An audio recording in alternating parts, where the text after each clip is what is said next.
Hey guys, it's Matho here once again, and the Siege of the Atlas and the Arch Nemesis League have finally been announced, and it's about as big as we thought it'd be. Yeah, a lot to unpack here. Basically, I'm just going to go over it real quick with the video here, touch on every subject a bit. Obviously, the actual live stream and Chris Wilson explanation, very worth watching for yourself. But otherwise, yep, just a few quick reacts here and points and all that. So first of all, Zana left. She's just like, fuck this shit, I'm out. They didn't say much about it. Essentially, she's just probably going to come back at a later date and be like, oh, I can't believe you kept atlasing, that's bullshit, and maybe she'll be evil or some shit, or maybe she'll be taken over by some other thing. We got 4 new bosses coming our way, so 2 of them are basically like Elder Maven level, and then they've got a couple of like, sub-level commander dudes that you've got to fight before getting to those. But you're going to have at least 2 of these are going to be like new big end tier boss fights with fat rewards, and they're essentially like an Elder Shaper influence type thing on the Atlas, where you kind of choose which way you go or which one you pursue, and then which one you fight ultimately in the end. Similar to the old, I'd say, Elder Shaper sort of influence. They did rework the Atlas to just be from top down. Obviously, that needs a bit of a mention, from top down. So instead of like going in, out, that sort of thing, to starts from the bottom, goes to the top, and tier 1s through to tier 16s. And it's very streamlined and easy, and that's exactly what I love, and it's exactly what I wanted. I wanted to scrap the Watchstone system for a while. Finally, that's happening, and you can buff your sort of maps up to tier 16 in the end. All of them. All of them can be tier 16 in the end. Then they're getting rid of the little region zones for Atlas boosts for various mechanics and stuff. And instead, there's going to be an Atlas-wide passive tree, 600 passives. You get to unlock like 100 of them or some shit, and just specialize very deeply into the content you care about. So if you really only care about Abyss, you go out and find all the Abyssal shit, and then every map you run will be influenced with that stuff and just be juiced as fuck Abyss. This, I think, opens up a lot of possibilities. Even just the quick node that they showed off later in the stream for like Abyss, for example, dropping better jewels. It seems like if you just want to specialize in that, you can be like a pure farmer for that content. You're just going to be one of those people that churn out a lot of money in that little sub-segment niche, because you can't do all of it at once, basically. And I think it opens up a lot of possibilities of how you want to farm personally, and what potentially mechanic you like the most. Arch Nemesis League also announced. It looks like, similar to some of the other really big expansions we've had. It's a bit of a simple league mechanic where you just fight a rare that gets a bit stronger. Kind of like a metamorph thing, but not quite the same. So it's just going to be, a bit of an afterthought league mechanic, but the main draw here is, of course, the endgame revamp, new bosses, new influence shit. So 2 new influence sort of dudes that you fight and encounter there, many minions and all that, and then there's a bit of crafting to go around that. But the crafting specifically isn't super like complicated or heavy. It's just adding power creep basically onto your items. So you'll have some orbs from either this guy or this guy. They drop throughout maps, and then bigger orbs drop throughout bigger content, and you just get to put like new implicits into some of your gear. Can't be on uniques, only on rares, and some of these implicits are pretty powerful. It's fairly simple, and it looks like it'll be just raw power creep basically in some cases. Some of the new uniques from these from these bosses and stuff as well, raw power creep, and Atlas passive tree for like farming, basically power creep. So anyway, power creep, power creep, power creep should be fun.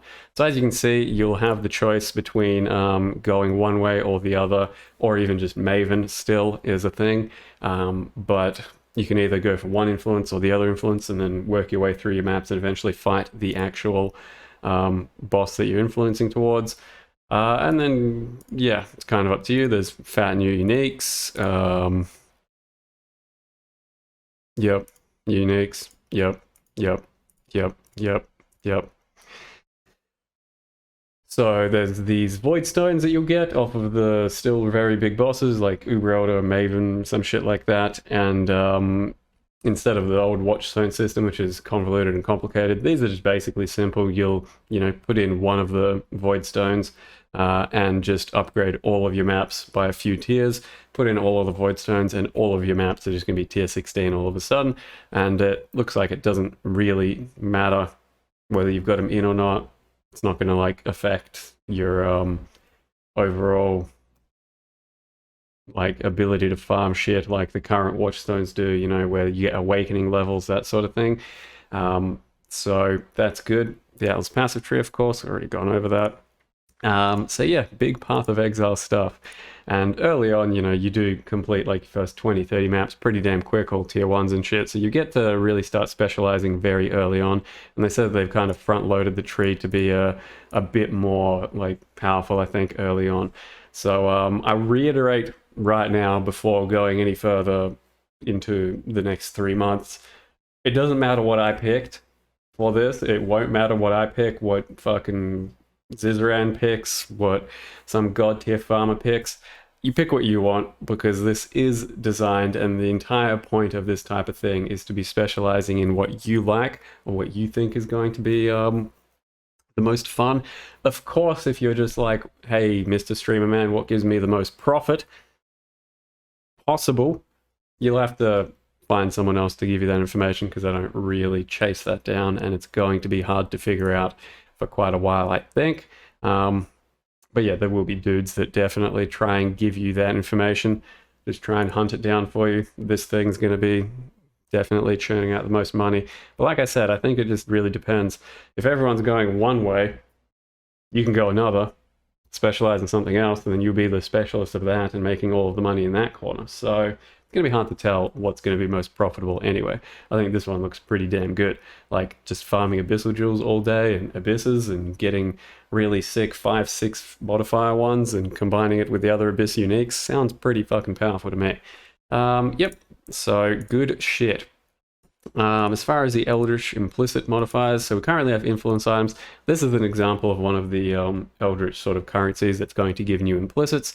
Basically, it's going to turn our normal rare items that are pretty basic bitch, non-influence, just good, typically like a bunch of life resists and, pretty bland item in modern day Path of Exile, into a contender once again. So if you can like add a really good implicit, something like 18 fire damage over time multi, this becomes like an insane fire damage over time glove compared to like previous. You could get 80 life, couple of res, and this is all of a sudden just an extra res. There's huge power creep, right? But there's plenty of implicits that are huge and game changing, like exposures that do a lot. They've highlighted plenty of things basically, but it seems like there's going to be some really good shit. And the good thing about these is you can't really brick your item. Basically, you put on one of the implicits through a early orb, so the lesser ones you find throughout maps, I think. And these just dictate the tier of the mod that you're going to put on. It's not like going to unlock better or worse mods, I don't think. It's just the tier of the good type of mod. But anyway, you can't really brick an item. If you put on a implicit that you don't really like, you just put on another implicit over the top of it and keep rolling until you get the correct implicit that you want. So it sounds very, very powerful in that context. I originally thought it'd be like you add an implicit, okay, didn't really win, move on to the next item. Not so. Apparently, you just, find an item you really like, you go, yep, that's going to be one of my permanent items, and then just chase the correct implicit for it by just rolling these onto it, and then you can start modifying whether or not they're like bigger, better through the other end game items, currency items. Seems very powerful, seems pretty power creepy, and also brings some power back into regular items and non-influence things in Path of Exile. So bonus rage, pretty damn good, etc. Seems like a very streamlined system, pretty easy to maintain and engage with. So crafting people shouldn't be too scared. A few new orbs. Basically, these, people are saying, oh, it's kind of like harvest deterministic stuff. It's more like the crafting bench, current crafting bench, meta crafting. It's just saving a step for the exalts. Currently, if you do prefix cannot be changed, suffix cannot be changed. It's a couple of exalts, and then you use like a veiled orb or something. Instead, you just grab Eldritch Chaos Orb if you have one, if you find one. Apparently, they're going to be fairly rare, of course. You can reroll prefixes, you can reroll suffixes. So it's essentially the same thing. You're keeping your prefixes and then just rerolling your suffixes, or other way around. Likewise, you can just, prefix can't be changed, or fill up your suffixes, some shit. But now it's a bit of an easier system with just the one orb. Add a prefix modifier, add a suffix modifier, and then the annul, remove prefix, remove suffix. They will probably be fairly rare, but they're basically just kind of crafting bench, meta crafts. Maybe you could call them deterministic, like harvest as well. Whatever, doesn't really matter. A few of the new uniques they teased. Ashes of the Stars. This thing looks insane. Experience gainer gems, reservation efficiency of skills, +1 to all skill gems. It's pretty good. And then quality of all skill gems. So currently there's probably only a certain amount of quality you can get on your gems, and this is another whole level of it, because it's just more than ever existed, basically. If you can currently get up to like 60 quality, I think you can probably get like 80 quality or some shit, maybe even more. This is just another 20 on top of that. And for some builds that do stack certain quality, especially alternate quality, that's pretty big. So this item will probably be fairly insane, fairly expensive. This thing looks like it probably goes up to like 30% more max life and removes all your energy shield. And then it's a pretty damn weird mechanic where life that would be lost by taking damage is instead reserved until you take no damage for 2 seconds. So basically you take some damage, and instead of like then trying to recover it like normal, it just reserves your life. And, keeps reserving until 0 and then you're dead, of course. Or if you don't take any damage for 2 seconds, then you bounce back up to full. So it can potentially be nutty. It's going to alter your playstyle quite greatly. Maybe make some builds that have like 13, 14,000 life, and you've got to make sure you're not face tanking lots and lots of mechanics and mobs for too long. And then, a lot more life back, bounce back recovery. That's my understanding of it anyway. I am pretty special though, so who knows if that's correct. And then the ring that gives you basically cover enemies in ash, which is very nice, 20% fire damage, and a couple of sources exist on Path of Exile right now, but another one here, very easy one to apply. And cover enemies in frost, similar to ash, 20% increase cold damage taken, but it's only when you freeze them, which, isn't going to function too well against the endest of endgame bosses. Should be a nice item either way. Corrosion on hit, it basically takes away enemies' armor and evasion, and then when they've got no armor, you will be gaining endurance charge on hitting them. If they got no evasion, gain frenzy on hitting them. So decent item, good for sustaining endurance frenzy charges potentially, and plenty more to come. And then a couple of the most insane items for raw power creep they've introduced in a long time. 2 different jewels that you can find. If you get the 2 right pieces of the jewel together, there's going to be a lot of them, then you get access to a certain ascendancy node. So, for example, you kill a boss, it's going to drop one of these jewels. It'll drop a jewel that is essentially any class. It can be Marauder, it can be Ranger, it can be Assassin, Shadow, and then it'll have a certain ascendancy node allocated on it. You need to find the other matching half. Once you put both of those on your passive tree, you then gain that ascendancy node. It'll only be specific to the class, so let's say you're a Deadeye, you can then put in a notable from your Raider or your Pathfinder counterparts. You can't go stealing stuff from Marauders and shit like that. So as you can, kind of conclude, a 5th ascendancy point, ones from other classes, not other classes, ones from other ascendancies within your subclass, is pretty fucking powerful at the cost of 2 jewel sockets. Going to be expensive, it's probably going to be rare. I imagine that any of the really good ones that you can combine, like let's say chucking some of the poison stuff from Pathfinder onto a Deadeye, so you can have like poison Deadeyes. I don't know, a lot of the Jug stuff onto a Berserker, a lot of Berserk stuff onto a Jug, all that type of shit. Probably going, I don't know how common these things are going to be, but let's just say realistically, if they're fairly rare, that shit is not going to be for you or me. It's going to be for the people with 100 exalts laying around to boost their character to another level.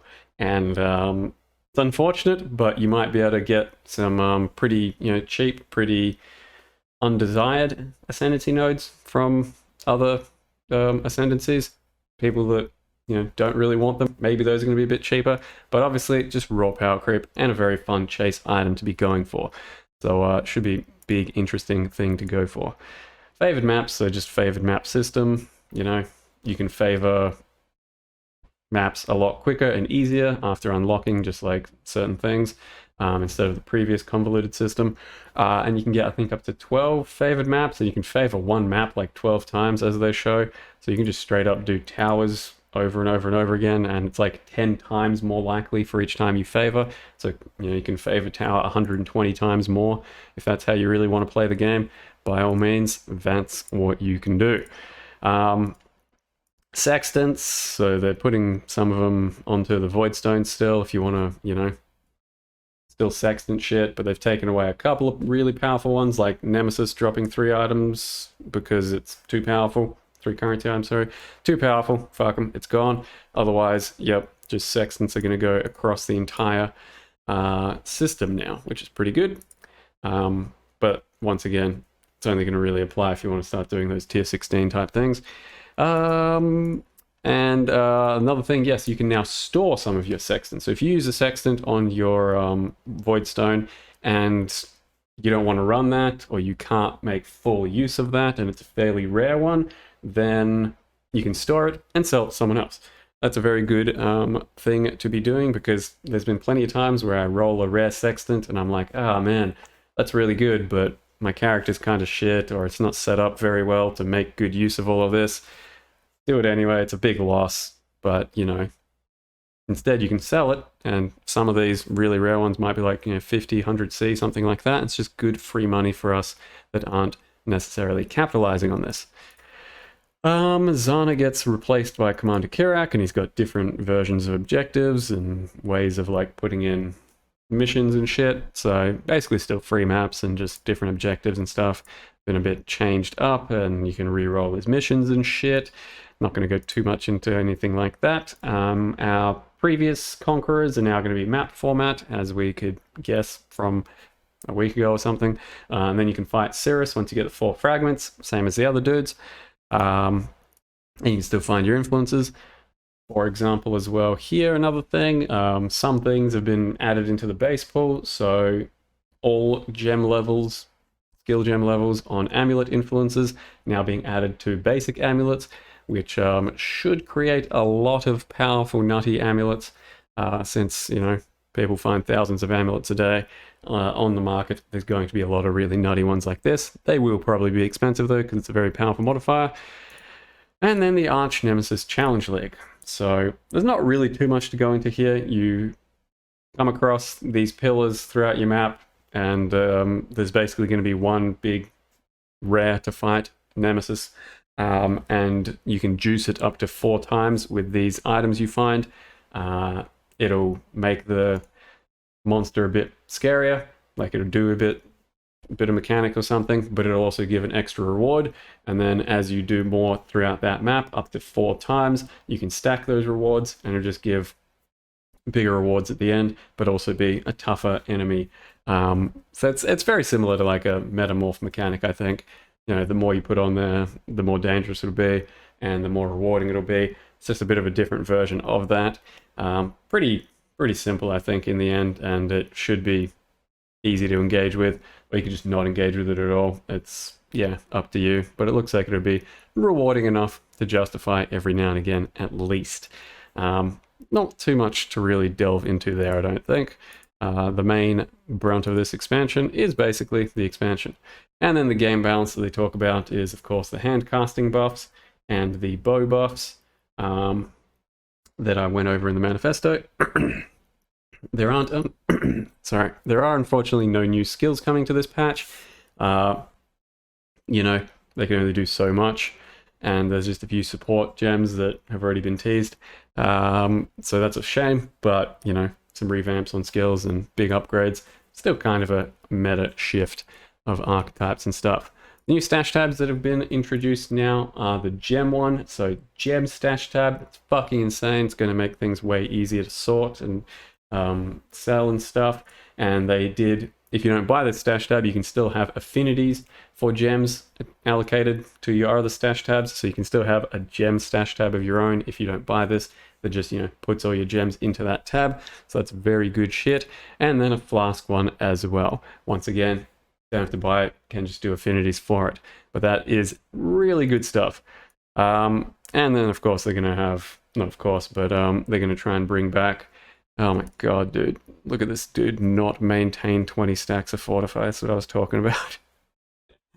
In a previous thing, in their own goddamn example, you've got dude fighting Maven and can't keep up 20 stacks of Fortify as a melee main. Oh, it's sad. So yeah, they haven't fixed that. Anyway, they're going to, as they've done in the past a couple times, have a boss killing event. So day one, it's a bit of a race to kill like Maven, 2 new bosses, I think. And then whoever wins will win some sort of prize. They've done it in the past. SSF, HC, like you could win a laptop, some shit like that. Might happen again. You're not winning it. I'm not winning it. Doesn't matter. Someone's going to turbo nerd it in like 16 hours, and good on them. And then the new Sport Packs that came out, did look around at these on stream. Originally, I thought this one looked cooler, but then after investigating this a lot more, kind of like the actual body armor art on this one. It's very detailed. The hat doesn't look super great, I don't think, on a lot of characters, but yeah, it's still not bad. And then this one does actually still look very cool, but not as cool as I originally thought, and the weapon that it comes with and the wings are pretty damn sick. So they're definitely nice little supporter packs if you want to spend more money. Or you could wait for the mystery boxes that'll also be like day 2 of the league, I think, if everything's going well. So that's about it, I think. I don't think I need to go over any more. That's pretty much it. Huge announcement. It's looking good. It's a good day. Good time to be a Path of Exile fan, as always. Shut up, sis. Was definitely hoping for some new bosses and some big new content. And as always, they deliver. Don't know how anyone ever doubts them. Here's what it is. They're working on stuff. It's always pretty goddamn good. And I think we're going to be well fed for a while. Or you can jump around, play plenty of other games as well that are coming out. But good 3 months of Path of Exile here, so let's get started, I guess. I don't know what I'm going to cosplay. Don't bother asking. I have no idea. We'll get around to it. Hopefully, I'll figure something out. It'll be underwhelming, but it'll be the best I can do. Thank you very much for watching, guys. Hope you're excited. I'll see you guys next time.